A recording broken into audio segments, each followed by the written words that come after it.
అంటే పొద్దున్న లేసిన దగ్గర నుంచి భగవంతుని స్మరణలో ఉండాలా? అసలు ఎవరిని స్మరించుకోవాలి? ఏ రకంగా స్టార్ట్ చేయాలి డే అనేది? చూడండి, ఒక రోజు మనకు వచ్చింది అంటే అది భగవంతుడి యొక్క కృప వల్లే కదండి. అవును. ఈరోజు మనకి ఈ జన్మ వచ్చింది అని అంటే స్వామిని స్మరించాలి. హరి హరి హరి హరి అని అంటాం మనం. హరి అష్టకము అని అంటాం అనమాట. హరినామస్మరణతో ప్రారంభం చేయాలి రోజు అని చెప్తారు. భగవంతుడికి, మన ఆచార్యులకి, గురువులకి అందరికీ ఒకసారి నమస్కారం చేసుకోవాలి. పృథ్వీని నమస్కరించాలి. ఎందుకంటే ఆవిడ మన జనని. కానీ ఆవిడ మనల్ని భరిస్తుంది కదండి. మనం ప్రతిరోజు అడుగు పెడుతూ ఉంటాం పృథ్వీ పైన, వివిధ రకములైన కృత్యములు చేస్తూ ఉంటాం అనమాట. కాబట్టి ఫస్ట్ లేవంగానే, ఎంతమందికి అలవాటు ఉందో లేదో తెలియదు కానీ ఫస్ట్ లేవంగానే భూమాతను స్మృశించాలి.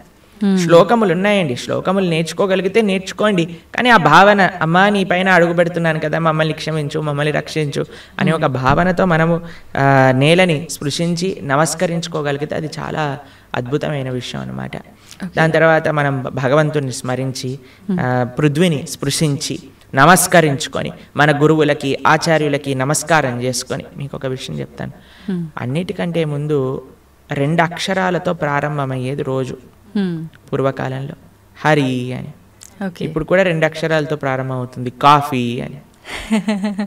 కరెక్ట్. కాఫీ అనకుండా పక్కన పెట్టి హరి అనటంలో నిద్ర లేవాలి. నిద్ర లేసిన వెంటనే స్నానం ఆచరించాలి. మీకు ఒక విషయం తెలుసా అండి, స్నానం అనేది సనాతన ధర్మంలో చాలా ముఖ్యమైన విషయం. మనము చాలామందికి అర్థం కాదండి. స్నానం లేకుండానే రోజును ప్రారంభం చేసేయటము, వంటింట్లోకి వెళ్ళిపోవటము, తర్వాత టిఫిన్ చేసేయటము, ఇలాంటివన్నీ చేస్తూ ఉంటారు. చాలా పెద్ద తప్పది. మనం ప్రొద్దున లేవంగానే భగవంతుని స్మరించుకొని ముందు చేయవలసింది స్నానము. స్నానంలో కూడా గంగే చ యమునే చైవ గోదావరి సరస్వతి నర్మదే సింధు కావేరి జలేస్మిన్ సన్నిధిం కురు, అన్ని నదులను కూడా గంగా జలమును, యమునా జలమును మనం స్మరించుకొని స్నానం ఆచరించాలి. మీకు ఇంకొక విషయం చెప్తాను, చాలామందికి తెలియని విషయం. మన ధర్మం మనకి చెప్తుంది, స్నానం ఆచరించేటప్పుడు వస్త్రం లేకుండా స్నానం ఆచరించకూడదు. మనము ఒక బట్ట కట్టుకొని స్నానం చేయాలి. అది ఆ నీటికి, ఆ దేవతకి మనం ఇచ్చే గౌరవం అన్నమాట. కాబట్టి స్నానం ఆచరించేటప్పుడు అపవిత్ర పవిత్రోవ సర్వావస్థాన్ గతోపివ యత్స్మరేత్ పుండరీకాక్షం సబాహ్యాభ్యంతర శుచి పుండరీకాక్ష పుండరీకాక్ష పుండరీకాక్షాయ నమః. శ్రీ విష్ణు శ్రీ విష్ణు శ్రీ విష్ణు భగవన్నామ. ప్రొద్దున లేచినప్పటి నుంచి భగవన్న, స్నానం ఆచరించేటప్పుడు భగవన్న, భగవంతుడి ముందుకెళ్ళి భగవన్న, రోజంతా భగవన్న. ఎంత మనము భగవంతుడి యొక్క నామంతో మనము కనెక్షన్లో ఉన్నామనుకోండి, అంత మనకి స్పిరిచువల్ ఎనర్జీతో మనం రీఛార్జ్ అయిపోతాం అనమాట. మనకు ఆ స్ట్రెంగ్త్ వస్తుంది. మన రోజులో ఉండే ఆ ఒడిదుడుకులు అన్నీ ఉంటాయి కదండి, వాటన్నిటిని ఎదుర్కొనే ఒక శక్తి మనకి భగవన్నామస్మరణతో వస్తుందన్నమాట. కాబట్టి ప్రొద్దున లేచాక హరినామస్మరణ, దాని తర్వాత చక్కగా మనం చేయవలసినది స్నానము, దాని తర్వాత భగవద్ ఆరాధన. ఇవి చేసేసుకున్నాం అనుకోండి, మనం ప్రొద్దున లేవంగానే ఫోన్కి ఛార్జింగ్ పెట్టేస్తాం కదా, అలా మన శరీరం ఛార్జ్ అయిపోతుంది ఇవి చేసేసుకున్నా. దాని తర్వాత రోజులో ఉండే మన కార్యక్రమాలన్నీ కూడా మనం చేసుకుంటూ ఉండొచ్చు అనమాట. ఓకే. అయితే ప్రభుజీ, మనం ఆచరించే స్నానం ఎంతో ఇంపార్టెంట్ అని చెప్పి మీరు చెప్పారు. అది ఆచరించడం ఒక ఎత్తు అయితే సమయం కూడా ఇంపార్టెంట్ అని చెప్పి అంటుంటారు కదా ప్రభుజీ, ఏ టైంలో స్నానం ఆచరించాలి అని చెప్పి, అది ఎలా చూసుకోవాలి? మనము, మన శాస్త్రాలు చెప్తున్నాయి బ్రహ్మ ముహూర్తంలో నిద్ర లేవాలి అని. అంటే సూర్యుడు వచ్చే ముందు. ఓకే. ఇప్పుడు మీకు ఒక విషయం చెప్తాను. మీ ఇంటికి ఒక గెస్ట్ వస్తున్నారు అనుకోండి, సరే ఈరోజు మీకు పండగ రోజు మీరు ఏం చేస్తారు, అరే ఈరోజు పండగ, త్వరగా లేవాలి, త్వరగా లేసుకొని కార్యక్రమాలన్నీ చేసుకొని నైవేద్యాలన్నీ తయారు చేసుకొని మనం త్వరగా ఈ పండుగని ముగించుకోవాలి, అమ్మవారి పూజ చేసుకోవాలని మీరు అనుకుంటారు, అవునా కాదా చెప్పండి. లేదా ఒక గెస్ట్ వస్తున్నారు అనుకోండి, సపోజ్ మీ గురువు గారు రేపు మీ ఇంటికి వస్తున్నారు అన్నారు అనుకోండి, మీ గురువు గారు ఇంటికి వచ్చాక బయట నాక్ చేశాక మీరు లేచి స్నానం చేసి రెడీ అవుతారా, లేదా ఆయన వచ్చే ముందే అన్ని సదుపాయాలన్నీ కూడా సక్రమంగా చేసుకొని పెట్టుకుంటారా చెప్పండి? వచ్చే ముందే చేస్తారు, అంతే కదండి. ఎవరైనా గెస్ట్ వచ్చినా, మన ఇంటి గురువులు వచ్చినా ఎవరో ఒకళ్ళు అలా చేసుకుంటాం కదా. సూర్య భగవానుడు ప్రత్యక్షంగా మనకి భగవంతుడి యొక్క స్వరూపం మనకి దర్శనమిస్తున్నారు. ఆయన ప్రతిరోజు ఉదయించే ముందే మనం నిద్ర లేవాలి. దాన్ని బ్రహ్మ ముహూర్తము అని అంటారు. సూర్యోదయం కంటే ముందు మనం నిద్రలేచి మన యొక్క స్నానాది కార్యములన్నీ పూర్తి చేసుకొని మనం రెడీగా ఉండాలి సూర్యుడిని స్వాగతించడానికి. మన యొక్క భగవన్నామ స్మరణ చేసుకుంటూ మనం రెడీ అయిపోతాం అనమాట. అందుకే సంధ్యావందనాది కార్యక్రమములు మనం ప్రొద్దున పూట, మధ్యాహ్నం పూట, సాయంకాలం పూట 3 పూటలు చేస్తాం అనమాట. ఆయన ఎవరికి చేస్తున్నాము అని అంటే సూర్యమండలంలో మధ్యలో ఉన్న భగవంతుడికి మనం చేస్తున్నాము. కానీ ఆయన మనకి భగవంతుడిని దర్శింపజేసే ఒక ప్రత్యక్షమైన క్యారియర్. ఓకే, కాబట్టి మనం ఆయన వచ్చే ముందే మనం నిద్ర లేవాలి. ఆయన రాకముందే మన యొక్క నిత్య కృత్యములన్నీ కూడా పూర్తి చేసుకొని మనము ఆధ్యాత్మిక కార్యక్రమంలో నిమగ్నమై ఉండాలి. ఓకే, మీరు చూడండి, ప్రొద్దున పూట లేవటం అనేది అటు మన ఆరోగ్యరీత్యా, అలానే సామాజిక పరంగా, అలానే మన ఆధ్యాత్మికంగా, శారీరకంగా, అన్ని మానసికంగా అన్ని విషయములలో మనకి మంచి చేస్తుంది. అందుకే early to bed and early to rice keeps a man healthy, wealthy and wise అని అన్నారు. కాబట్టి ప్రొద్దున పూట బ్రహ్మముహూర్తంలో నిద్ర లేచి స్నానం ఆచరించవలే. ఇది ప్రతి సనాతన ధర్మానికి సంబంధించిన వారు తప్పక ఆచరించాల్సిన ఒక పద్ధతి. ఓకే, అయితే ప్రభుజీ మనం మాట్లాడుకున్న దాంట్లో ఇంకొకటి భగవంతుడి ఆరాధన. చాలా వరకు అంటే ఇంట్లో మగవారు పూజ చేస్తేనే మంచి ఫలితం పొందుతారు అని చెప్పి ఈ మధ్య కాలంలో చెప్తున్నారు. కానీ ఎక్కువగా ఆడవాళ్ళే పూజ చేస్తుంటారు. అసలు నిజంగా ఆడవాళ్ళే పూజ చేయాలా, మగవారు చేయొచ్చా? అసలు మగవారు చేయాల్సిన కార్యక్రమాలు ఏంటి ఆధ్యాత్మిక? ఎవరెవరు ఉద్ధరింపబడాలి అని అనుకుంటారో, ఎవరెవరికి భగవంతు అనుగ్రహం కావాలనుకుంటున్నారో వాళ్ళు చేయాలండి. మీకు విషయం చెప్తాను. ఒక మగవాడు పూజ చేసిన, ఆరాధన చేసిన, పుణ్యం చేసిన, పునస్కారం చేసిన దాంట్లో ఉండే 50% ఆడవారికి వెళ్తుంది. ఓకే, ఎంత? 50%. ఏదైనా పాపం చేశాడు అనుకోండి, దాంట్లో 1% కూడా ఆడవారికి రాదు. అదెలా ప్రభుజీ? మరి పుణ్యం అయితే పుణ్యం 50% వెళ్తుంది, పాపంలో వెళ్ళదు. ఓకే, స్త్రీ చేసిందనుకోండి పుణ్యం 1% హస్బెండ్కి రాదు, 100% ఆవిడ దగ్గరే ఉంటుంది. స్త్రీ ఏదైనా పాపం చేసిందనుకోండి, దాంట్లో 50% హస్బెండ్కి వెళ్తుంది. ఇది ఒక బంపర్ ఆఫర్ అనమాట, మన శాస్త్రాలు ఇచ్చింది. బాగుందా మీకు?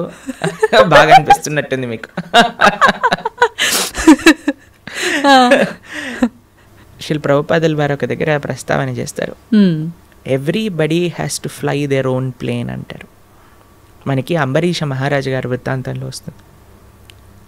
అయినా ప్రొద్దున లేవంగానే నిరంతరము కూడా భగవంతుడి యొక్క ఆరాధనలో, ఆయన చేతులన్నీ కూడా భగవంతుడి యొక్క పూజలో, పాదాలు భగవంతుడి యొక్క ఆలయ ప్రదక్షిణలో, మనసు భగవంతుని చింతించటం. సవై మన కృష్ణ పదార విందయో వాచాంసి వైకుంఠ గుణానువర్ణనే కరే హరేర్మందిరమార్జనాదిషు అని ఆయన యొక్క దినచర్య మొత్తం చెప్తారనమాట.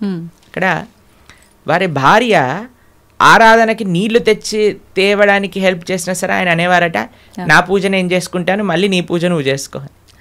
ఆయన అన్ని సదుపాయాలు సమకూర్చుకొని, ఎందుకంటే చూడండి భగవంతుడితో మనకుండే రిలేషన్షిప్ ఎక్స్ట్రీమ్లీ పర్సనల్ అండి.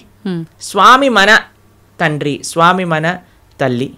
ఇప్పుడు చూడండి మీకు ఒక విషయం చెప్తాను. మన ఇంట్లో ఎవరిదైనా పుట్టినరోజు ఉందనుకోండి, మనం ఏం చేస్తాం, ఒకసారి మాకు ఈ సంఘటన ఎదురైందనమాట. నేను మా తమ్ముడు కలిసి మా అమ్మగారికి గిఫ్ట్ ఇవ్వాలి అంటే, మా తమ్ముడు అన్నారు, నువ్వు నీ గిఫ్ట్ ఇవ్వు, నేను నా గిఫ్ట్ ఇస్తాను. ఎందుకంటే అమ్మకి నీ గిఫ్ట్ వేరే, నా గిఫ్ట్ వేరే. ఎందుకంటే మన ఇద్దరికి అమ్మ కదా, కాబట్టి అమ్మతో నాకుండే రిలేషన్షిప్ ఒకటి, మా తమ్ముడికి రిలేషన్షిప్ ఒకటి, అంతేనా? అయితే మేమిద్దరం అనుకున్నాం, సరే నేను నాకు తోచింది, నాకు ఇష్టం ఉన్నట్టుగా నేను చాలా బాగా పెయింటింగ్ చేసేవాడిని అనమాట, డ్రాయింగ్ చేసేవాళ్ళం అనమాట. అయితే నేను ఇచ్చేస్తాను, నేను ఏదో ఒకటి స్కెచ్ చేసిస్తాను అంటే, మా తమ్ముడు అన్నాడు, నేను ఏదో ఒకటి తయారు చేస్తాను, ఏదో ఒక బొమ్మ లాంటిది ఏదో ఒకటి తయారు చేస్తాను, ఇస్తాము అని ఇద్దరం వేరు వేరు చేసి ఇచ్చామన్నమాట. అంటే ఎందుకు అని అంటే, మనకి మన ప్రేమను వ్యక్తపరచుకునే మార్గం ఒకటి, ఒక ఇంట్రెస్ట్, ఒక టాలెంట్, ఒక way of expressing hour love ఉంటుంది, అంతే కదా. అలానే భగవంతుడితో కూడా ఒక భర్త తన కర్తవ్యం, అరే నేను భగవంతుడి యొక్క మార్గంలో, నాకు భగవంతుడు అవసరము, అందరికీ భగవంతుడు అవసరమే కదండి. ఆయన అందరికీ తండ్రి, తల్లి, పిత, పరమాత్మ అందరికీ ఆయనే. కాబట్టి మనం ఎలా ఆలోచించాలి అని అంటే, ఒక హస్బెండ్ తన ఆరాధన తాను చేసుకోవాలి, ఒక వైఫ్ తన ఆరాధనలోకి సంబంధించిన విషయములని సమకూరుస్తుంది, వంట చేసిస్తుంది, పూలమాలలు కట్టిస్తుంది. దాని తర్వాత వారి హస్బెండ్ వెళ్ళిపోయాక వైఫ్ తన ఆరాధన తాను చేసుకుంటుంది, పిల్లలు వచ్చి దండం పెట్టుకుంటారు, ఏదో అమ్మ నాన్నలకి ఇద్దరికి హెల్ప్ చేస్తారు, అందరు కలిసి ఆరాధన ఒకటి ఉంటుంది, ఒక్కొక్కళ్ళు కలిపి ఆరాధన ఉంటుంది అన్నమాట. కాబట్టి ఏదో స్త్రీలు చేస్తే ఇల్లంతా బాగైపోతుంది అనే భ్రమలో నుంచి బయటపడండి, మీకు 1% పుణ్యం రాదు. కాబట్టి జాగ్రత్తగా మీ పూజ మీరు చేసుకోండి, మీరు బాగుపడాలి అని అనుకుంటే. కాబట్టి పురుషులు తప్పకుండా ఆరాధన చేయాలి. పురుషులు ఆరాధన చేస్తున్నారు కదండి, స్త్రీలు వదిలేయకూడదు. పురుషుడి ఆరాధన పురుషుడికి, స్త్రీ ఆరాధన స్త్రీ, పిల్లల ఆరాధన పిల్లలకి, అందరికి. ఇప్పుడు చూడండి, ఇంటి పెద్ద తింటే మిగతా వాళ్ళందరికీ కడుపు నిండిపోతుందా? లేదు, ఎవరికి వాళ్ళు తినాల్సిందే, అంతే కదండి. మీరు అంటారు కదా, అయ్యా మీరు తినండి, అయ్యా మేము పర్వాలేదు, మీరు తింటే మాకు తిన్నట్టే అని అంటారా?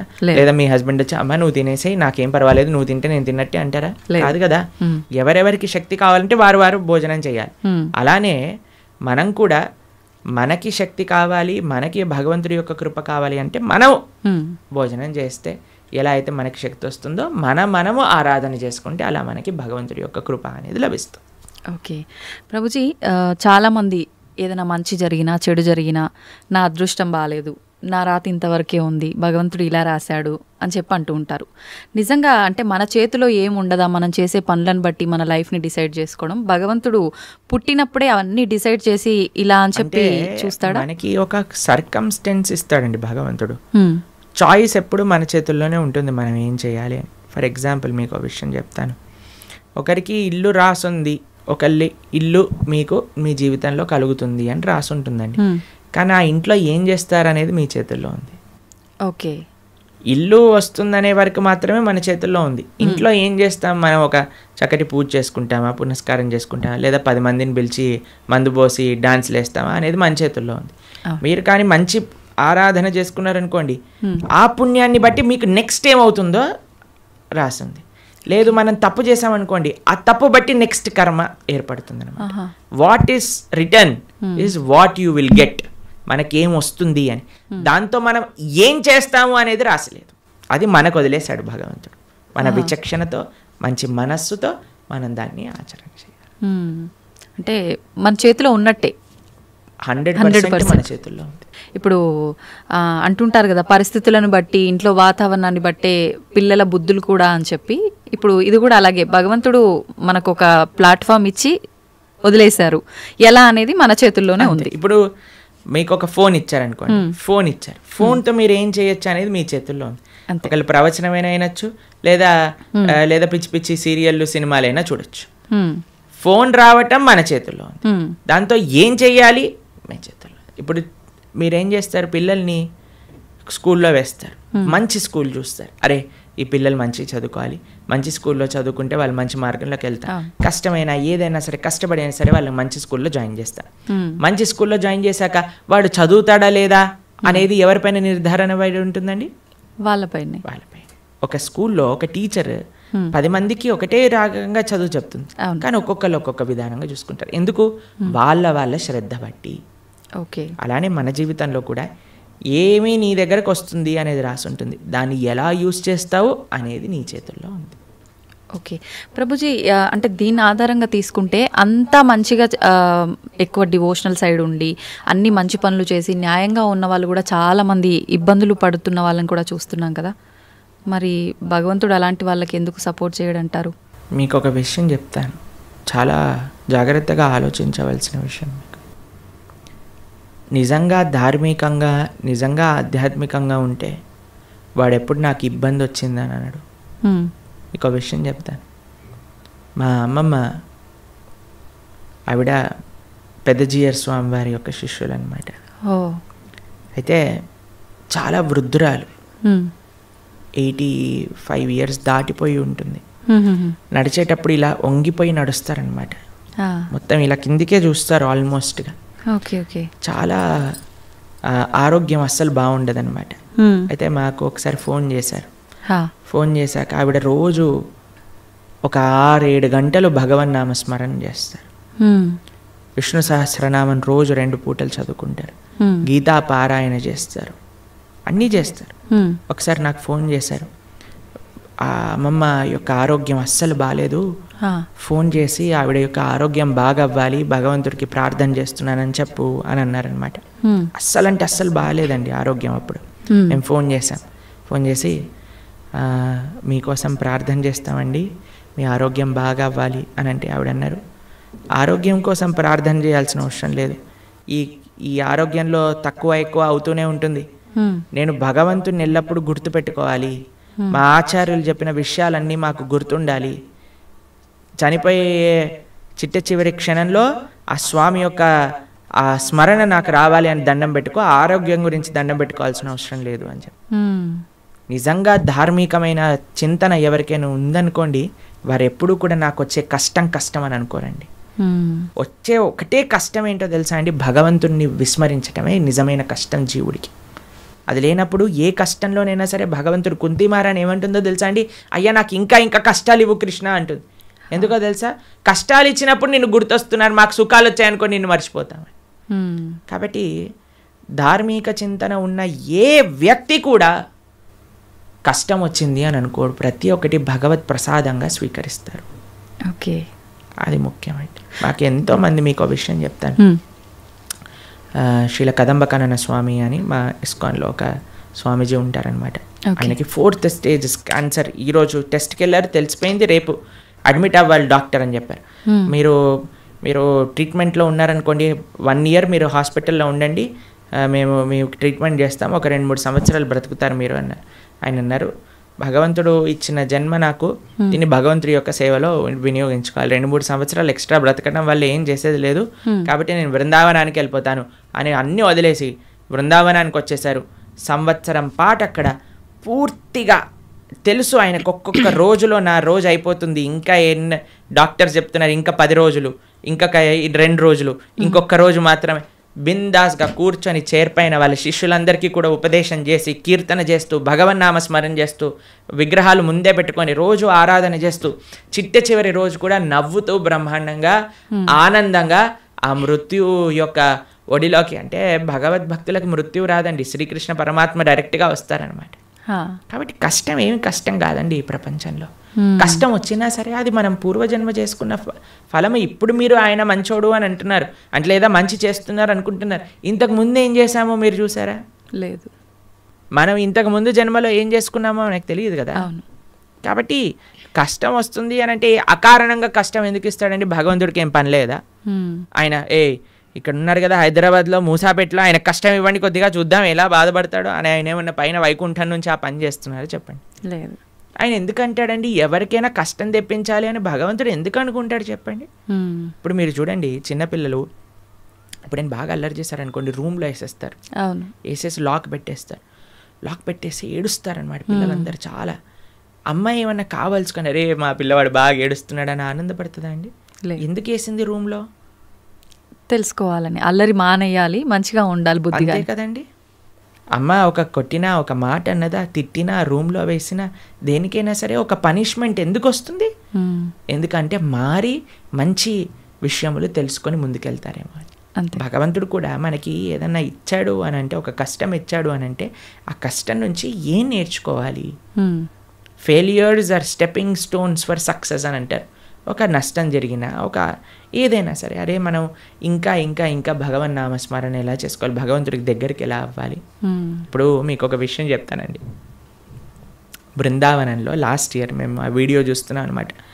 యమునా నది మొత్తం పొంగిపోయి బృందావనం మొత్తం కూడా మునిగిపోయిందనమాట. అందరు షాపులలోకి, ఇంట్లలోకి, అన్నిట్లోకి నీళ్ళు వచ్చేసాయి మొత్తం కూడా. అయితే ఇంటర్వ్యూ చేసే వాళ్ళు వెళ్తున్నారనమాట. వెళ్తూ టీవీ ఛానల్లో వాళ్ళు, ఏమనిపిస్తుందండి మీకు, ఏమనిపిస్తుందండి అంటే, ఓ బహుత్ మజా ఆ రహా హై, యమునా మహారాణి హమారే ఘర్ మే ఆ గయి హై అని ఆరతులు ఇస్తున్నారనమాట. వాళ్ళకి ఏమనిపించట్లేదు, వాళ్ళ సామాన్లు కొట్టుకుపోయాయి, వాళ్ళ షాప్ పాడైపోయిందని, యమునా మహారాణి హమారే ఘర్ పధార్ రహీ హై, యమునా మహారాణి హమారే షాప్ మే ఆ గయి హై, అందరు కీర్తన పెట్టుకొని డాన్స్ వేస్తున్నారు అనమాట. చూడండి, అదే మన ఇంట్లో నీళ్ళు వచ్చాయనుకోండి, హే ఈ గవర్నమెంట్ గలీజ్ది, ఇది ఇట్లా అయిపోయింది, అది అలా అయిపోయింది అని మనం ఏడుస్తూ ఉంటాం. చూసే విధానం అండి జీవితంలో. ఒకటి కష్టం వచ్చినా, నష్టం వచ్చినా భగవత్ ప్రసాదంగా ఉన్నాం అనుకోండి, ఏం పెద్ద కష్టం లేదు. కానీ పరమాత్మ ఎవరికి కష్టం ఇవ్వాలి అని అనుకోరు. మన యొక్క పూర్వజన్మ ఫలితం మనకు ఒక విధంగా వచ్చిందనుకోండి, దాన్ని స్వీకరించాలి. తండ్రి ఐ యాక్సెప్ట్ అని ముందుకెళ్ళాలి. ఓకే ప్రభుజీ, ఇప్పుడు మీరు చెప్పినట్టుగా అమ్మమ్మ గారి విషయం అయితే కానీ, గురువు గారి విషయం ఒకటి చెప్పారు, అదైతే ఏంటి, ఇప్పుడు యమునా నది గురించి చెప్పింది. ఇంత ప్రశాంతంగా కష్టం వచ్చిన ఇది కష్టం కాదు, అది కూడా భగవంతుడి కృపే, ఆయన అనుగ్రహమే అని చెప్పి దాన్ని సుఖంగా భావించాలి అని అంటే నిజంగా అసలు అంత ఈజీగా ఎలా సాధ్యపడుతుంది? ఈ కుటుంబ జీవనంలో ఉన్న వాళ్ళకి ఇదంతా ఎంత ఆధ్యాత్మికంగా ఉన్నా సాధ్యపడుతుంది అంటారా? చెప్పిన వాళ్ళందరూ కుటుంబ జీవితం ఉన్నారు, కానీ ఎక్కడో కొంతమంది, అందరికీ అలా సాధ్యపడాలంటే చాలా ఈజీ అండి. భగవంతుడి పైన నమ్మకం ఉండాలి, అంతే, ఇంకేం అవసరం లేదు. ఇప్పుడు మీకు ఒక విషయం చెప్తానండి. మీ డాటర్స్ ఉన్నారు, మీ డాటర్స్కి మా అమ్మ నాన్న నాకు చేసింది మంచి అని అనుకుంటే మీరు ఏమన్నా సరే వాళ్ళు యాక్సెప్ట్ చేస్తారు, మీ మాట వింటారు. వాళ్ళు అనుకున్నారనుకోండి, మా అమ్మకి ఏం తెలుసు నా గురించి, నాకు బాగా తెలుసు, నాకు ఏది మంచో ఏది చెడు అని అంటే మీరేమంటారండి మీ పిల్లల్ని చూసి? అరే ఇంత చిన్న పిల్లలు రా, మీకేం తెలుసు మంచి చెడు అంటే ఏంటో, అదే అనుకుంటాం కదా. కాబట్టి మనకి ఎలా తెలుస్తుందండి మంచి అంటే చెడు అంటే ఏంటి అని? అరే భగవంతుడి పైన, అరే భగవంతుడికి తెలియదు ఉంటుందా చెప్పండి? లేదు. స్వామి మనల్ని సృష్టించిన వ్యక్తి, ఆయనకి తెలియదా అండి మనకి మంచి ఏది చెడు ఏది అని? ఆయన పైన నమ్మకం ఉండాలంటే, స్వామి మారోబి రాకోబి, నువ్వేం చేసినా నాకు మంచి చేస్తావు, నమస్కారం అనండి, అంతే. ఇంకా ఏం జరిగినా సరే మనం దాన్ని తీసుకోగలము. ఆ భక్తి, ఆ శరణాగతి భగవంతుడి పైన ఉండాలంతే. ఓకే ప్రభుజీ, మన హిందూ ధర్మం విషయానికి వస్తే కొన్ని కోట్ల దేవతలు రకరకాల రూపాలుగా ఆరాధిస్తారు. ఎందుకని? భగవంతుడు ఒక్కడే కదా, ఇన్ని రూపాలుగా ఎందుకు ఆరాధించాలంటారు? భగవంతుడు ఎన్నో రూపాల్లో లేడండి, భగవంతుడు ఒక్కడే. గోవిందం ఆది పురుషం తమహం భజామి. ఆ స్వామి ఇప్పుడు చూడండి, మన కంట్రీ తీసుకున్నాం అనుకోండి, ఒక ప్రైమ్ మినిస్టర్ ఉంటాడు. ఆ ప్రైమ్ మినిస్టర్ యొక్క క్యాబినెట్లో మిగతా మంత్రులు ఉంటారనమాట. ఆ మంత్రుల యొక్క ఆఫీస్లో చాలా మంది పనిచేస్తూ ఉంటారు. ఇదంతా కలిపి మనం ఒక గవర్నమెంట్ అంటాం, అంతేనా? అలానే భగవంతుడు ఒక్కడే ఉంటాడు, ప్రైమ్ మినిస్టర్ ఒక్కడే ఉన్నట్టుగా భగవంతుడు ఒక్కడే ఉంటాడు. ఆయన యొక్క మినిస్ట్రీలో చాలా మంది మంత్రులు ఉంటారనమాట. ఒకడు వాటర్ డిపార్ట్మెంట్, వరుణుడు చూసుకుంటాడు. తర్వాత హోమ్ మినిస్ట్రీ ఇంద్రుడు చూసుకుంటాడు. లేదా మెయింటెనెన్స్ ఒక డిపార్ట్మెంట్, డిస్ట్రక్షన్ ఒక డిపార్ట్మెంట్, ఫైర్ ఒక డిపార్ట్మెంట్, ట్రెజరీ, ఫైనాన్స్ ఒక డిపార్ట్మెంట్. అట్లా ఒక్కొక్క దేవత దగ్గర ఒక్కొక్క డిపార్ట్మెంట్ ఉంది. దాని కింద చాలా మంది పనిచేస్తూ ఉంటారు. కానీ స్వామి ఏం చేస్తుంటారు? స్వామి ఇవన్నీ పట్టించుకోడండి పెద్దగా. స్వామి యొక్క పాదాలకు ఉండే ఒక ధూళి యొక్క కణం యొక్క కాంతి ప్రపంచాన్ని మొత్తం నడిపించేది, అంత శక్తి భగవంతుడి దగ్గర ఉంది. భగవంతుడు ఏం చేస్తాడు? కేవలం తన భక్తులతో తాను లీలలు చేస్తూ ఉంటారనమాట. తన భక్తుల యొక్క ప్రేమను ఆస్వాదన చేస్తూ ఉంటారు. స్వామి పెద్దగా సృష్టి చేసి, పద ఈరోజు భూమిని సృష్టి చేద్దాం, పద ఇక్కడ ఇది చేద్దాం అది చేద్దాం, ఆయన ఏం పట్టించుకోడు. ఆయన తన భక్తులు ఎక్కడెక్కడ ఎత్ర గాయంతి మద్భక్త తత్ర తిష్టామి నారద, తన భక్తులు రక్షించుకోవడానికి, తన భక్తుల్ని కాపాడుకోవడానికి, తన భక్తుల యొక్క ప్రేమను స్వీకరించడానికి స్వామి చేస్తుంటారు. మిగతావన్నీ ఆయన సిస్టమ్, ఒక సిస్టమ్ పెట్టేశారనుకోండి, ఆ సిస్టమ్ నడుస్తూనే ఉంటుంది. అలా భగవంతుడి యొక్క మినిస్ట్రీలో ఎంతో మంది దేవతలు ఉన్నారు. ఆ దేవత ఆ పని చేస్తూ ఉంటుంది. భగవంతుడు ఒక్కడే, దేవతలు చాలా మంది. దేవతలందరూ కూడా భగవంతుడి కింద ఆయన యొక్క సేవ చేస్తూ ఉన్నారనమాట. అది విశేషం. ప్రభుజీ, పుట్టుక చావు ఈ రెండు సృష్టి ధర్మం అందరికీ తెలిసిన విషయమే. పుట్టినప్పుడు ఎంతైతే సంతోషపడతామో, మరణం సంభవిస్తుంది అని తెలిసినప్పుడు అంతే ఎక్కువగా బాధపడతాం. అయితే కొంతమందికి ఇందాక మీరు చెప్పినట్టుగా ముందే డాక్టర్లు డిసైడ్ చేస్తారు ఇన్ని రోజుల కంటే ఎక్కువ బ్రతకరని. అలాంటి సందర్భాల్లో కూడా అసలు వాళ్ళు ఆ న్యూస్తో ఎక్కువ ఇబ్బంది పడి తొందరగా పోయే వాళ్ళు కూడా ఉన్నారు. అసలు వీటన్నిటి గురించి భగవద్గీతలో ఏం చెప్తారు? ఎవరికైతే తన పైన కాన్ఫిడెన్స్ లేదో వాడు భయపడాల్సిందే కదండి. మనం చేసిన పాపాలు, మనకుండే అనుబంధాలు ఎక్కువ ఉన్నాయనుకోండి, ఆ జీవుడు చాలా కష్టపడతాడు పోవడానికి. ఇప్పుడు అందరికీ భయం ఏంటండి? చావే కదా భయం. రోగం రాకూడదు, తర్వాత ముసలి వాళ్ళు అవ్వకూడదు, అందుకే కదా ఎక్కడిచ్చిన ఒక వైట్ హెయిర్ వచ్చేసిన పెయింట్ వేసేస్తాము. దాని తర్వాత మిగతా అన్ని మేకప్ డిపార్ట్మెంట్లు ఇవన్నీ ఎందుకు ఇంత ఫ్లరిష్ అవుతున్నాయంటే జనాలకి ఒకటే ముసలితనం వద్దు, రోగం వద్దు, చావద్దు. ఈ మూడింటిని తప్పించుకోలేము. ఇదే జీవితం అంటే. ఎంత మనం కవర్ వేసినా, ఎంత మనం ఏది చేసినా సరే మన యొక్క ఆ వయస్సు ముందుకు వెళ్ళిపోతూనే ఉంటుందండి. మనకి రోగగ్రస్తుని అవ్వాల్సిందే. కోటీశ్వరుడికి కరోనా రాదు, లేదండి మేము జస్ట్ మిడిల్ క్లాస్కి వస్తామంటుందా? అది ఎవరికైనా వస్తుంది. కంపల్సరీ బాధపడాల్సింది. అందుకే ఈ ప్రపంచం అంటారు, ఈ ప్రపంచంలో అన్నిటినీ అడ్జస్ట్ చేయడానికి చూడకు అని అంటారు. జన్మ మృత్యు జరా వ్యాధి దుఃఖ దోషాను దర్శనం. ఈ దుఃఖములు అనేవి ప్రతి ఒక్కరికి ఈ ప్రపంచంలో ఉంటాయి. మనం ఆలోచించవలసింది ఏంటి అని అంటే, అరే ఈ దుఃఖాలే రాకుండా దీన్ని ఆపాలని ప్రయత్నం చేయక ఇది వస్తూనే ఉంటాయి, కానీ దీనికి పర్మనెంట్ సొల్యూషన్ ఏమిటి? ఇప్పుడు మీకు ఒక విషయం చెప్తాను. కొన్నిసార్లు శరీరం పైన పుండ్లు వస్తాయి, బాయిల్స్ అని అంటారు. వాటికి ఒక టెంపరీ ట్రీట్మెంట్ ఏంటి, డాక్టర్ దగ్గరికి వెళ్ళాను అనుకోండి, అది కట్ చేసేస్తారు. ఆ ప్రదేశంలో ఇలా ఒక ఆయింట్మెంట్ రాసేసి కట్టేసేస్తారు అనమాట. ఇక్కడ పోతుంది ఇక్కడ వస్తుంది, ఇక్కడ పోతుంది ఇక్కడ వస్తుంది, ఇక్కడ పోతుంది ఇక్కడ వస్తుంది, ఇక్కడ పోతుంది ఇక్కడ వస్తుంది. అది ప్రతిసారి వచ్చినప్పుడల్లా కట్ చేసేసుకొని ఆయింట్మెంట్ రాసేసుకొని పూసేసుకోవటం ఇదొకటి. లేదు ఇంకొద్దిగా డీప్గా వెళ్ళామనుకోండి, అసలు ఎందుకు ఇది వస్తుంది ఇన్ఫెక్షన్ అని అంటే బ్లడ్లో ఇంప్యూరిటీస్ ఉన్నాయి. సరే let me cleanse my blood, ఆ రక్తాన్ని క్లెన్స్ చేద్దాం అని ఆ క్లెన్జింగ్ ప్రాసెస్తో ఉన్నారనుకోండి, పర్మనెంట్గా అసలు బాయిల్సే రావు కదా. అవును, మనం ఏం చేస్తున్నాం, మరమ్మత్తు చేస్తున్నాం, చిన్న చిన్న మరమ్మతులు చేస్తున్నాం అనమాట. పుండెని ఊదుతున్నాం మనం. అరే పుండే రాకుండా చూసుకో అని ఆధ్యాత్మిక మార్గం చెప్తుంది. కాబట్టి మనం ఏం చేయాలి, ఆ బ్రహ్మభువనాలోక పునర్ ఆవృత్తినో అర్జున మాముపేత్యతు కౌంతయ్య పునర్జన్మన. భగవంతుణ్ణి ఆశ్రయించాలి. భగవంతుణ్ణి చేరుకున్న వాడికి ఎప్పుడు మళ్ళీ ఇలాంటి కష్టములు రావు. అందుకే జన్మ మృత్యు ఇవన్నీ కృష్ణుడు భగవద్గీతలు చెప్పారు. పుట్టిన ప్రతివాడు చావక తప్పదు, చచ్చిన ప్రతివాడు పుట్టక తప్పదు. ఎప్పటి వరకు? భగవంతుడి దగ్గరికి వెళ్ళనంత వరకు.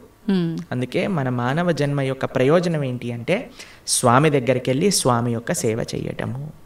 ఓకే ప్రభుజీ, భగవద్గీత అంటే ఇప్పుడు చాలా వరకు చనిపోయిన వాళ్ళు దగ్గర మాత్రమే వినిపిస్తోంది. అసలు ఏంటి నిజంగా భగవద్గీత అనేది ఆ సమయంలో మాత్రమే ఉపయోగించుకోవాల్సిన ఒక అంశం అంటారా? భగవద్గీత చనిపోయిన వారి దగ్గర పెట్టడంలో ఉండే అంతరార్థం ఏంటి అని అంటే, వీడు ఎలానో గీత నేర్చుకోకుండా వెళ్ళిపోయాడు, కనీసం మీరైనా మారండ్రా అని చెప్పే ఒక విషయం అనమాట. మీరు చూడండి, చనిపోయిన వాళ్ళ దగ్గర గరుడ పురాణాన్ని వినిపిస్తారు. తెలుసా మీకు ఎప్పుడైనా? గరుడ పురాణాన్ని పారాయణ చేయిస్తారనమాట ఎవరైనా చనిపోయారనుకోండి. గరుడ పురాణంలో ఏముంటుందో తెలుసా? నరకాలు ఎలాంటివి, ఎవరెవరు ఏ ఏ నరకానికి వెళ్తారు, ఏ ఏ తప్పులు చేయటం వల్ల ఆ నరకంలో ఏ ఏ శిక్షలు అనుభవించవలసి వస్తుంది అనేవన్నీ కూడా గరుడ పురాణంలో చెప్పున్నారనమాట. ఎందుకు చెప్తారు చనిపోయిన వాళ్ళ దగ్గర అంటే, మిగతా వాళ్ళైనా కనీసం ఇప్పుడు చూడండి, ఎక్కడికి రాకపోయినా వచ్చినా సరే చనిపోయారు అనేసరికి మొత్తం ఇంటిల్లిపాది ఒక దగ్గరకు వస్తుంది.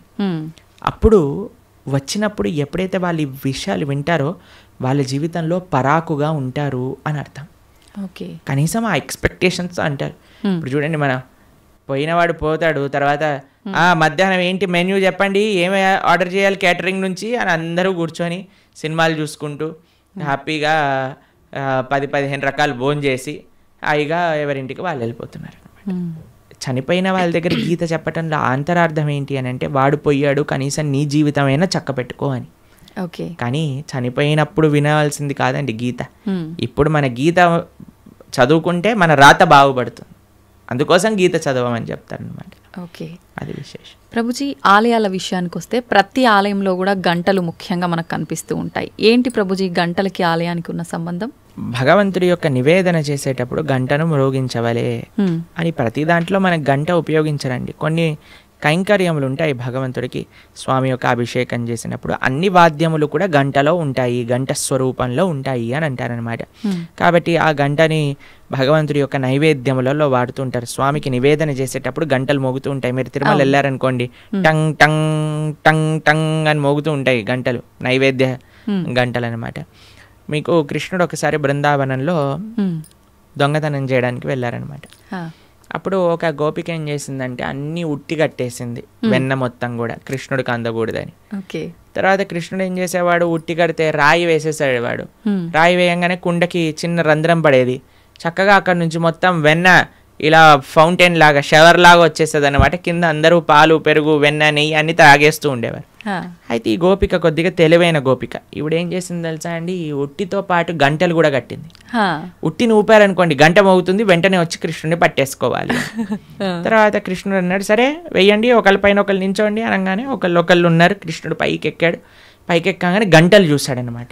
గంటలు చూసాగానే భగవంతుడు అన్నాడు, ఏ గంటలారా మోగకూడదు అని అన్నాడు. సరే స్వామి మీరు ఏం చెప్తే అది మోగం అని కూర్చున్నాయి అనమాట. కృష్ణుడు వెంటనే లోపల చేయబెట్టి బ్రహ్మాండంగా వెన్న తీసి అందరికీ పంచుతాడు. కృష్ణుడు ఎప్పుడు తాను తినేవాడు కాదండి, అందరికీ పంచేవాడు. మన భగవంతుడికి ఉన్న లక్షణమే అది, ఇవ్వటం తప్ప ఆయనకేం తెలియదు. ఇస్తుండేవాడు. తన స్నేహితులకు పెట్టేశారు, కోతులకు పెట్టేశారు, ఆయన దగ్గర ఉన్న వాళ్ళందరికి పెట్టేశారు. ఇంకా లాస్ట్కి ఆయన తినాలి అని నోట్లో పెట్టుకోగానే గంటలన్నీ మోగటం ప్రారంభం చేశాయి. ఆ గోపిక వచ్చేసింది, పట్టేసుకుంది. భగవంతుడు అనుకున్నాడు, ఆ గోపిక పట్టేసుకొని లాగేస్తుంటే, రే గంటలారా చెప్పాను కదరా మిమ్మల్ని మోగద్దా అని, ఎందుకు మోగారు, ఇప్పటి వరకు బాగానే ఉన్నారు కదా. అయ్యా ఏం లేదండి మాకు అలవాటు కదా, మీరు నైవేద్యం స్వీకరిస్తుంటే మోగటామని, అందుకే మీరు తింటాం ప్రారంభం చేయగానే మేము మోగేసాము అని అన్నాయి అనమాట గంట. కాబట్టి అందరికీ కూడా భగవంతుడి యొక్క సేవలో వినియోగించుకోవాలి అనే ఒక లక్షణం ఉంటుందన్నమాట. గంట భగవంతుడికి నివేదన చేసేటప్పుడు గంట మోగించడం, భగవంతుడికి కైంకర్యం జరిగేటప్పుడు గంట మోగించడం. ఎందుకంటే సర్వ వాయిద్యములన్నీ కూడా ఘంటానాదంలో ఉంటాయి అని మన శాస్త్రములు చెప్తున్నాయి అన్నమాట. కాబట్టి గంటను ఉపయోగించాలి మంత్రంతో పాటు, కైంకర్యంతో పాటు అని మనకు చెప్తారనమాట. ఓకే ప్రభుజీ, అలా అని ఊరికే ఆలయంలోకి వెళ్ళి టింగ్ టింగ్ అని ఊరికే ఎక్కడున్నా సరే ఏదున్నా పాపం భగవంతుడికి ఎందుకంటే డిస్టర్బెన్స్. కాబట్టి మనం వచ్చామని ఆయన గంట మోగిస్తేనే మన వైపు చూడడు. మనం మంచి చేస్తే ఆయన నువ్వు గంట మోగించినా సైలెంట్గా ఆలయం బయట నుంచి భగవంతుని చూసినా ఆయన మనల్ని చూస్తారు. ఎందుకంటే ఆయన చెప్పిన మాట వింటున్నాం కాబట్టి. ఏం మాట వినకుండా టంగ్ టంగ్ సినిమాలలో గా రక్తం గారేటట్టుగా గంటలు కొట్టి మనం కింద బేవోష్ అయిపోవాల్సిన అవసరం ఏం లేదు. భగవంతుడి యొక్క అటెన్షన్ కావాలి అనుకుంటే మనం స్వామి యొక్క మాటలు, గీత, భాగవత, రామాయణాదులు మనం విని మనం దాని జీవితంలో ఆచరిస్తున్నాము అని అంటే స్వామి వెయిట్ చేస్తూ ఉంటారు. శ్రీల భక్తి సిద్ధాంత సరస్వతి ఠాకూర్ అని మా ఆచార్యులు ఆయన చెప్తారనమాట, don't try to see Krishna, serve Krishna in such a way that Krishna would want to see you అని అంటారు. ఆయన ఏమంటారంటే దేవుణ్ణి చూడాలి అని పరితపించకు, భగవంతుడి యొక్క సేవ ఎలా చెయ్యి అని అంటే భగవంతుడే నిన్ను చూడాలి అని అనుకోవాలి, అట్లా సేవ చేయటం నేర్చుకో అని అంటారనమాట వారు. కాబట్టి ఆ విధంగా మనం ఉండేటట్టుగా ప్రయత్నం చేసుకోవాలి. గంట ఆడవాళ్ళు కొట్టకూడదు పూజా సమయంలో హారతి ఇచ్చేటప్పుడు, కానీ పక్కన మగవాళ్ళు గంట కొట్టాలి, ఆడవాళ్ళు హారతి ఇవ్వాలని వింటూ ఉంటాం. నిజంగా గంట ఆడవాళ్ళు కొట్టకూడదు అంటారు? అలాంటివి ఏం లేదండి, భగవంతుడి యొక్క సేవలో అందరు సమానమే. ఇంకొకటి సేవ అన్నారు. భగవంతుడికి భక్తితో మనం చేసే పనులు ఇష్టపడతాడా, లేదంటే సేవ చేస్తే ఎక్కువగా అనుగ్రహిస్తాడంటారా? భక్తితో సేవ చేస్తే ఇష్టపడతారు. పూజల కన్నా సేవని ఎక్కువగా ఇష్టపడతారా? సేవ అంటే భగవంతుడికి చేసే ఆరాధన కూడా సేవనే. శ్రీ విగ్రహ సేవ అని అంటాం. భగవంతుడికి నైవేద్యం సమర్పణ చేయటం సేవనే, లేదా గోవులకి సేవ చేయటం సేవనే, 10 మందికి భగవత్ ప్రసాదాన్ని నివేదన చేయటం సేవనే, 10 మందికి భగవంతుడికి సంబంధించిన విషయములు చెప్పటం సేవనే, ఆలయానికి వెళ్ళటం సేవనే. కాబట్టి భగవంతుడి యొక్క భక్తులకి సేవ చేయటం సేవనే. ఎన్నో రకాల సేవలు ఉన్నాయండి. స్వామి యొక్క ఆరాధన సేవాభావనతో ఏమి సేవ అంటే ఏంటో తెలుసా అండి? ఇప్పుడు ఏదైనా అపేక్షించామనుకోండి అది బిజినెస్ అవుతుంది, సేవ అవ్వదు. తండ్రి నేను ఈ పూజ చేస్తాను, నువ్వు నాకు అది ఇవ్వు, సేవ కాదు, అది బిజినెస్. బిజినెస్ ట్రాన్సాక్షన్ మాత్రమే. సేవ అంటే నాకేం వద్దు తండ్రి, నేను నీకు చేస్తా, అది సేవ.